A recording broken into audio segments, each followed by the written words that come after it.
Hey everybody, this is Kevin from Texas Yardman and More, and today I'm featuring a video on replacing my 6-gallon water heater made by Atwood.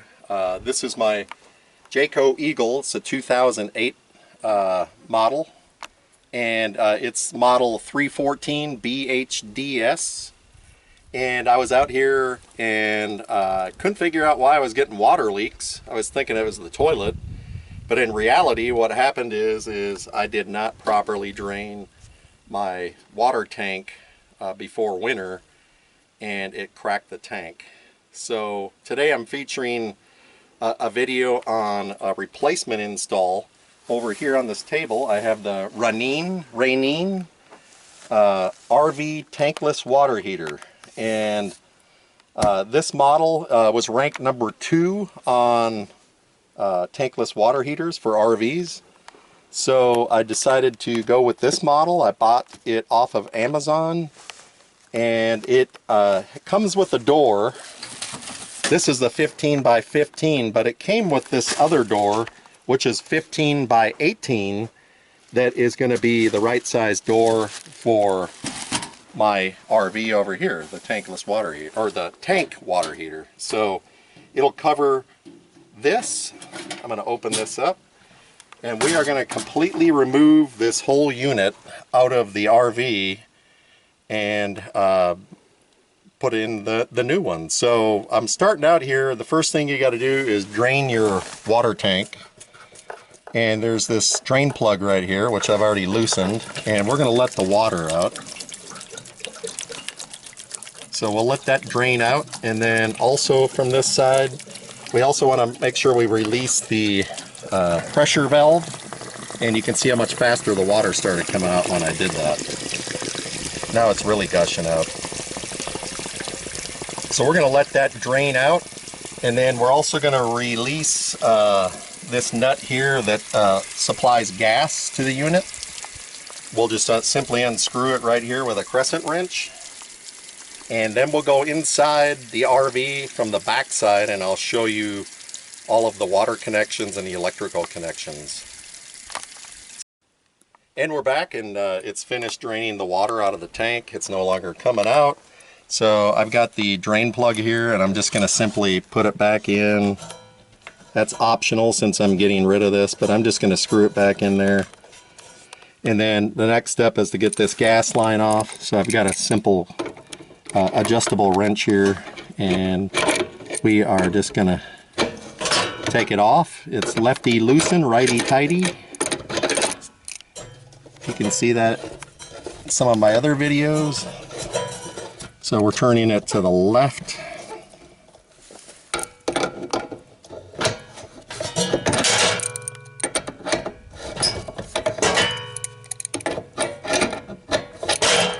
And this is just a simple brass connection, and we've got it loose. So now that we can pull the gas line back into the RV from the backside. This is just rubber seal here. You can actually dig some of this out with a razor knife to make it easier to pull this through, but this is completely off now. And then the next step would be to go to the backside of the water heater here. So we're going to do that from inside. All right, and we're back, and one of the things I just decided to go ahead and do is take these screws out to loosen this up from the front side, and it's got all these screws on all around the outer perimeter, and we're just going to go ahead and take these out. They're about 1.25 inch long screws, so we're going to just simply take these out.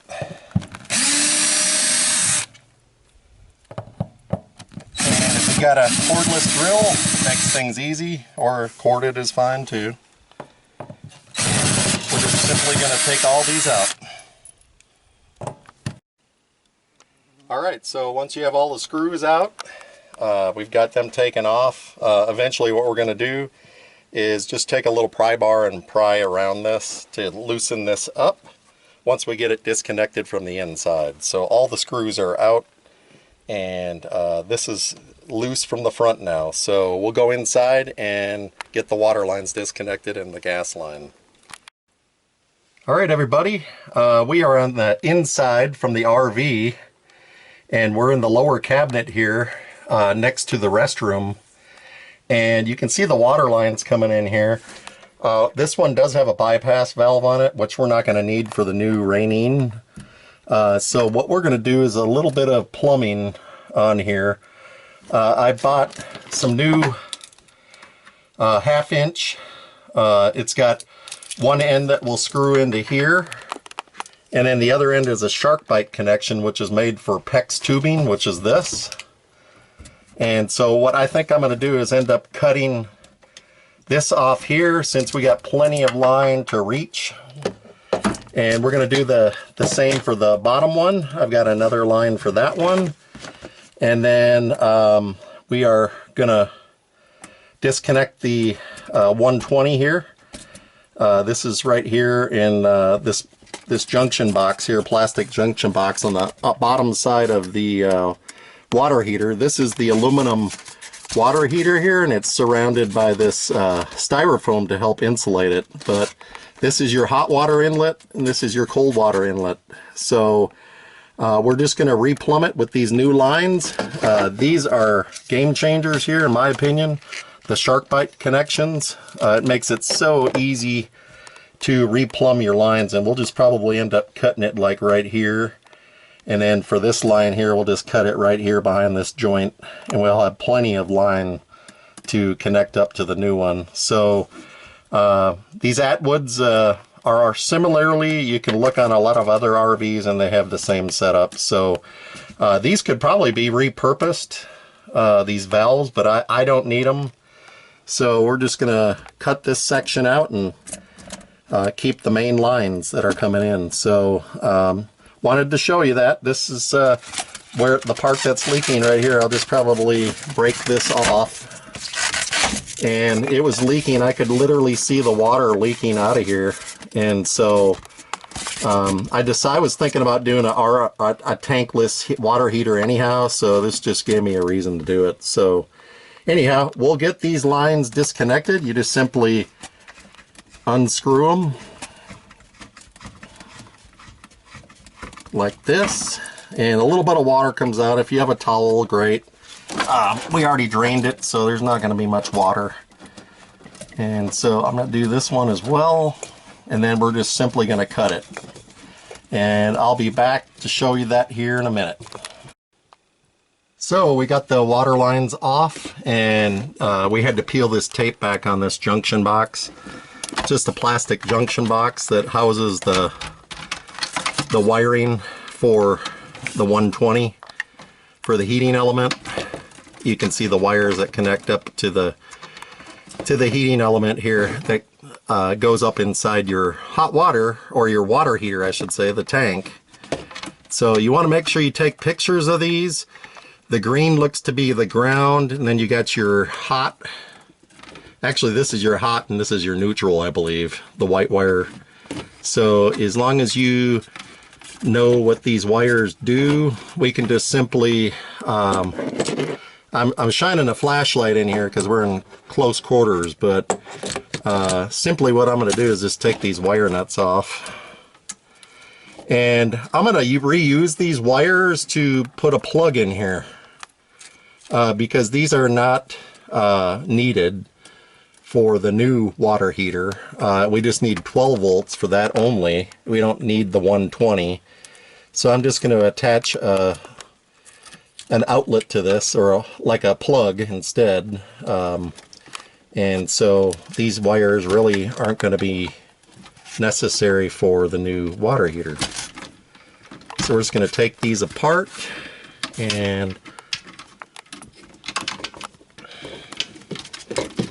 kind of try to get them to the side.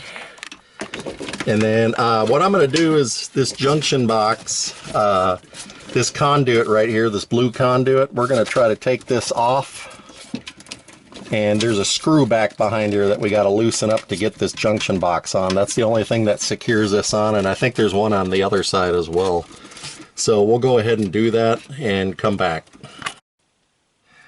So as you can see here, we got the wires disconnected from the conduit. So this is completely disconnected from the back end.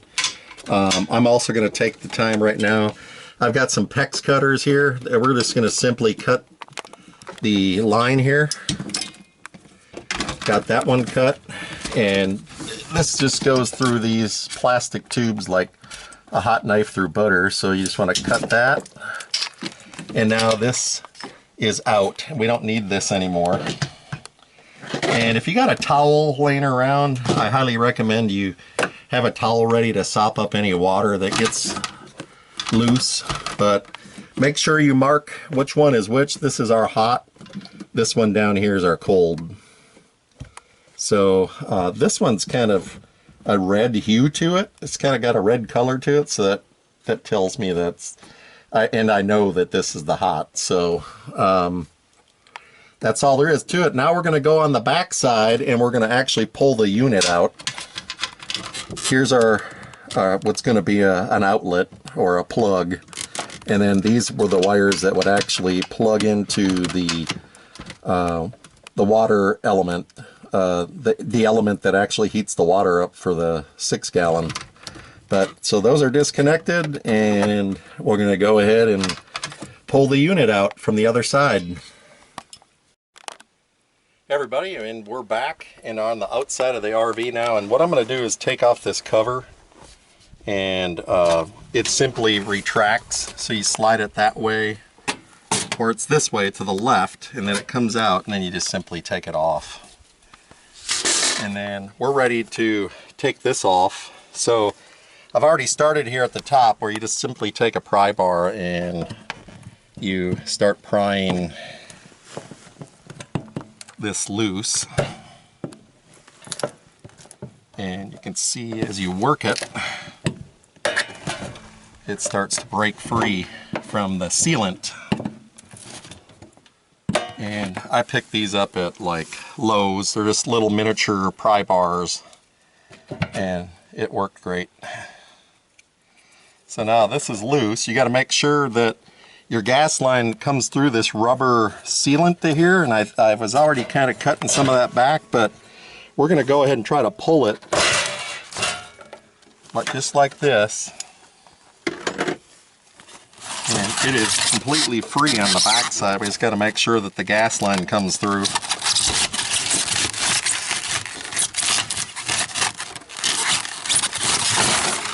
And there we are. So the unit is out. Here's our gas line that we're going to use. I've got a copper bender. I can bend this, and we're going to bring it back closer to that direction. We'll just kind of stand this up like so.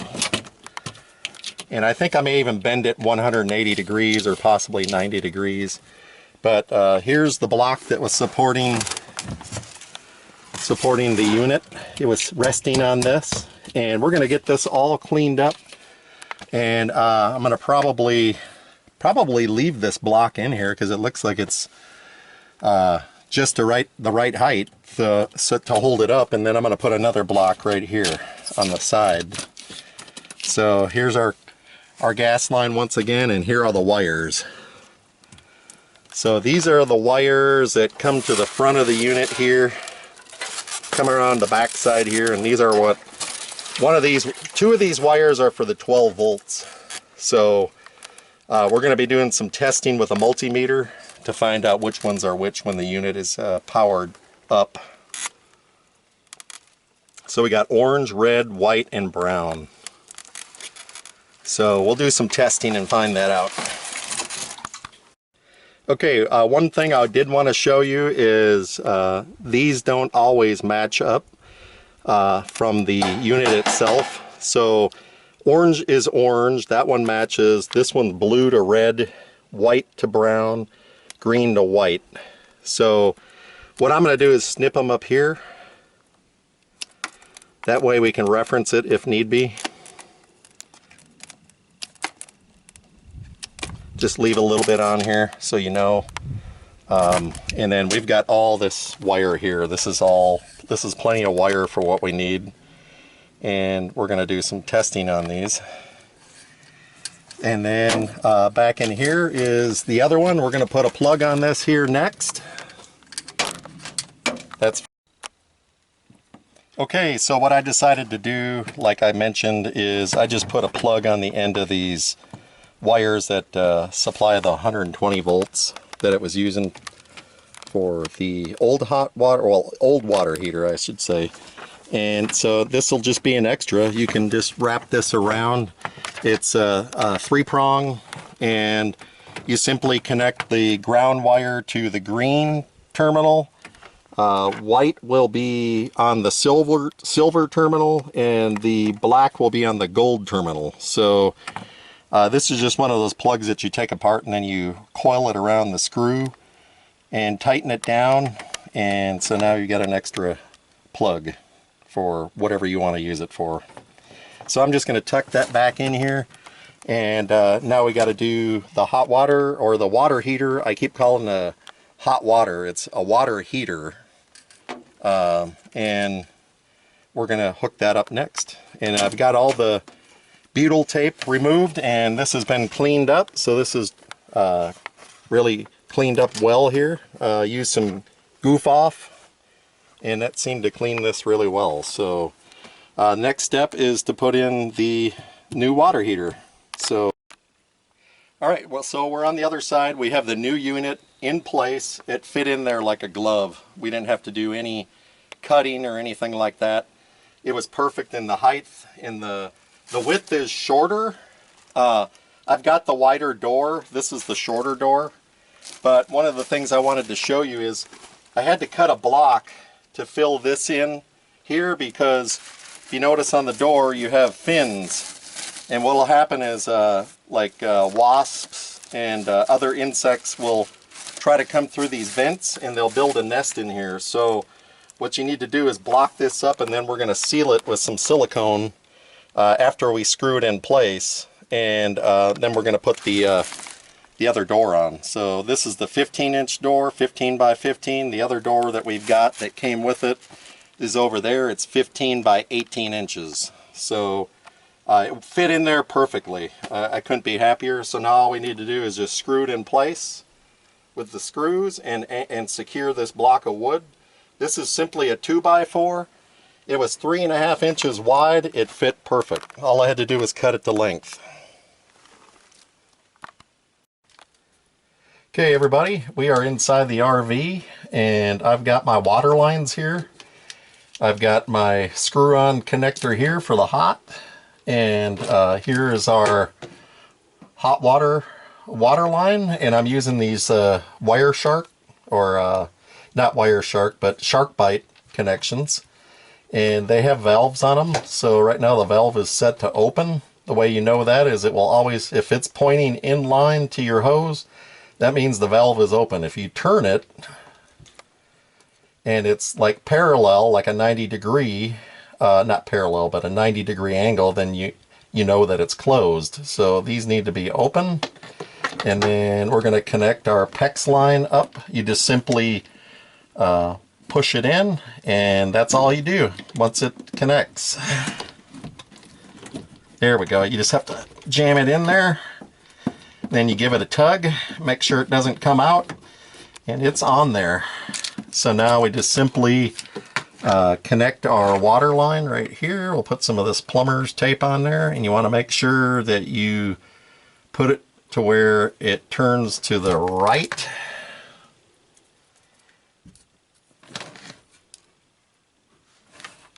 Just like that.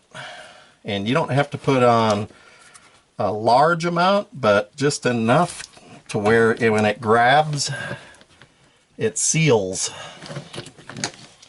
So then we just simply hook up our hot water connector.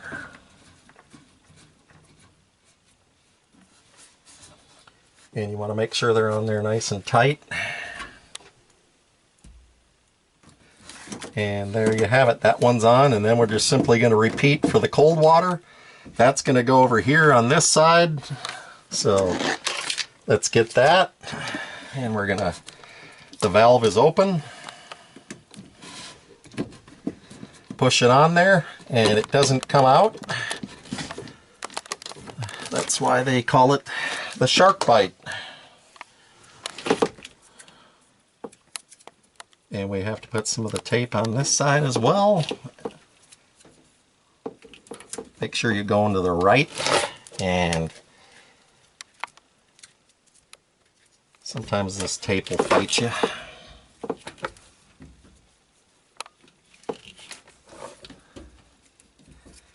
And it doesn't want to go on there nice.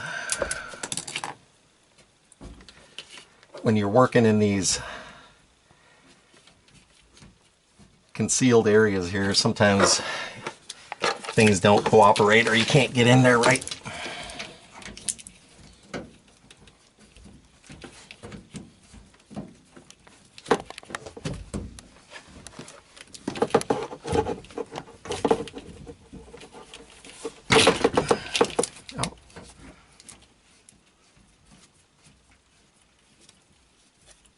There we go.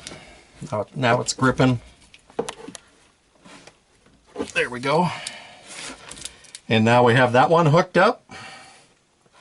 And then we've got our gas line here. So right now it's just got a plastic cap on it. You're going to take that off. And then we've got our gas line right here. I think what I'm going to do is bend it. I've got a copper tubing pipe bender, and I'm going to bend it a little bit without kinking it. You don't want to kink this up at all. So you got to do it very carefully, and I'll do that in the next step. But what I did want to show you is it's got 4 wires here. This unit runs on 12 volts, not 120. It runs on 12 volts. You don't want to wire it incorrectly, otherwise you'll damage your new piece of your new appliance. So it's got 2 blue wires. These are for the controllers. Then you got your white and your black wires. Black is 12 volts positive, white is negative. So it's kind of counterintuitive, but that's what it is. That's what it says right here actually on the label. So make sure you're following the directions, and these will route up to our temperature control panel, which I haven't decided where I'm going to put that yet. But main thing is now we got to find out which of these wires produce 12 volts. So I'm going to have to energize the system and test these with a multimeter. So that'll be the next step. Okay, we're back inside the RV here. We're at the control panel. And this is where we turn on the LP gas and the electric for the water heater. And so we're going to go ahead and test to find the 12 volts. There's 4 wires that we have to choose from. We got to test them to see which ones are the ones that we're going to use. So I'm going to go ahead and energize it.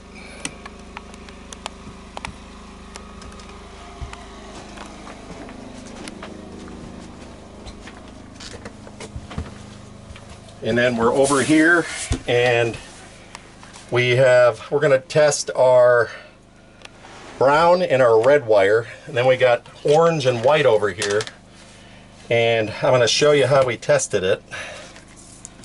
Is red is negative, so the black wire is positive. So watch the meter. I'm going to try to do this. Black is positive and red is negative on these wires. So I've got the probes touching, and we're measuring 12 volts across this circuit. So these are our 2 wires that we want to use for the water heater.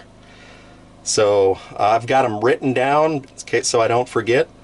But these 2 wires are what we're going to use, and then the other 2 wires, I tested them already, and they don't have any any voltage going through them. So I just cut the ends off, and we'll just put a cap on these, and we don't need to use these whatsoever. So here's our 2 wires, brown and red. Okay, we're back. We're hooking up the 12 volts. One that goes to the back of the water heater, and I've got these cool little connectors here. These are lever connectors, and I'm going to use them. You just simply lift these up, and then you put them down, and then it holds the wire. And then you do the same on the other side. and then you put it down and it holds them in there. It's kind of like a little vise. So now this is connected, and originally I just put a wire nut on this one, but let's go ahead and do the same for this. So you got to get your wires nice and straight, kind of twist them. Same thing there, and then you just flip up the lever on both sides, and then you put your end in, and then you give it a tug, make sure it's in there. Same thing there, flip it down, and there you go. No soldering, no using tape. These connectors are awesome. I love these. And then that's it. It is wired. We still have the 2 blue wires here. This is going to be for our controller, our touchpad, and I've got to decide where I'm going to put that. But it is in place. We got the gas line hooked up over there. The water lines are hooked up, and I haven't turned the gas on from the tank outside yet, but we're getting ready to test that as well. But I think I may just hook the controller up real quick, not mounted, but I'll show you where we end up putting it. Okay, so we're inside the RV. I have a 2008 Jayco. It's a 32.5-foot long travel trailer, and if you've got a control panel like this, you're going to have one that says water pump, you're going to have one that says water heater LP gas, and water heater electric. We are no longer running the 120, so we're just using 12 volts.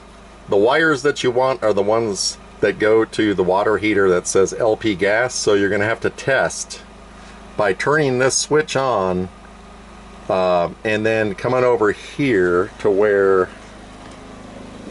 your new water heater is located. And I've got 4 wires in here. You can see I've got the 2 blues, that's coming off of the new water heater. Those go to the control panel over here on the floor, which is on right now. And then you want to hook up, in this case you got to use a multimeter to test. When you turn that rocker switch on at the control panel for the LP gas, you want to put a meter on. There's 4 wires. There's a red, a brown, a white, and an orange. And so I tested those wires, and it's the white and the orange for my 2008 Jayco. And the wires are labeled that come from the water heater, and we'll just see if we can zoom in. It'll tell you the polarity. Let's see if I can show that. This is your 12 volts positive. So you want to make sure that that is connected to your 12 volts positive coming from the rocker switch at the panel. And I'm trying to get in here so you can see it. And I'm using these nice lever wire connectors. But mine was the white wire and the orange wire. And then also, if you ever you lose the labeling or whatever on the back of the water heater, there is it'll tell you the polarity of the wires. So don't worry if you lose the labeling. It tells you right here which wires to use for which. And it's just 12 volts. That's the only power that you're using for this new water heater is 12 volts. And you can see where I capped off the 120 volts, and I just ended up putting a glow plug on there. So now I've got an extra, basically an outlet to use for anything, like maybe you need to hook up a vacuum cleaner to vacuum out your RV or what have you. And now I've got another outlet here that I can choose from, because those have to be terminated or capped off. They have to either, I think by code, be either a junction box or a plug terminal. But you do not use 120 volts with this. If you do, you're going to blow the unit.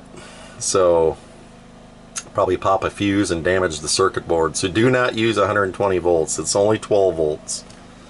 So I've got everything connected here. Now I'm just gonna coil up all these wires and put them up high to where they won't, you know, if there is any water that comes inside here on the floor, that they're up high. So I'll use some zip ties, and we'll get those up connected up high and make them look really neat. Okay, we're in here now. We got the wires coiled up down here. Down here I've got them tied up, but we're not going to secure them to the wall just yet because we still got to put the butyl tape on the front and the screws. Right now it's just set in place with just a few, 2 or 3 screws to hold it. But now we're going to do our control panel wires that are going to come up through here and come into the bathroom. The bathroom is right next to this. So I'm going to drill a hole, and then we're going to mount the thermostat right here in this wall. So we'll just have to fish a wire right here. So I'm just going to simply drill a hole so we can feed those wires through there. And then I may have to drill it a little bit bigger, but this is like a little pilot hole. But this is how we're going to route our wires. Alright, so we're here in the bathroom. I've drilled a hole through the wall. I've fed the cables through. I just used like a coat hanger type and drilled a hole on this side and drilled a hole on the other side. And I tested the water. Everything's coming out as it should, nice and hot. I set mine to 99 degrees. I am going to mount this with, I didn't find the bracket, so I'm going to have to go look and see if it came with the bracket, but I could use some two-sided tape as well. So under here, on the opposite side of the wall, I've got all the cables coiled up, and now I'm going to go outside, and now that we know everything is working, I'm going to go ahead and put the butyl tape on the outside, and then put the sealant on, and then the outside cover. Alright, back outside here, you can see that I only put in a few screws just to hold it in place while we got everything connected on the back side. So everything is working, and I'm going to go ahead and take these screws out, and so I can pull this out a little bit this way, and then I'm going to put my butyl tape on there. I ordered butyl tape off of Amazon. It's down here in this box, and I've got my cover there as well. And then this is just a real sticky tape that's going to help seal in here to keep the moisture out, and it's going to give a good seal. And then after we get the cover on as well, we'll go ahead and seal it with the silicone. Alright everybody, here's the final product. This is the Ranein tankless water heater, and it's installed. It fit perfectly, and we tested it out. Plenty of hot water, set it to 99 degrees for right now this time of year in October. That's perfect temperature here in Texas, but I suspect later in later months when it gets really cold, I'll bump that temperature up. But 99 was perfect right now. And the door was the 15 by 18 for mine. This is a Jayco Eagle 2008 BHDS. It's the 314. I think it's a 32.5 foot trailer, travel trailer, and it worked great. You know, earlier in the video, it shows you how to wire it, and you got your unit right here. And everything works great. I used a 2x4 behind this so that I could anchor it, and it worked great. So I didn't even have to do any cutting other than length. So highly encourage you, if you're looking to get a tankless water heater. This was ranked number 2. And the Fagoti was number 1, but this was so easy to install. I highly recommend it. It's probably easy to medium job. You know, you do have to have some tools, but anybody can do this. Don't be intimidated by it. Just go slow, watch some videos on YouTube like mine, and you'll learn how to do it. So thanks for watching. Please give me a thumbs up, comment if you have any questions. I'll put anything that I ordered for this job in the description. And once again, thank you for watching. I appreciate all my viewers, and hit that notification bell if you want to be notified of my next video. Thanks again. Take care.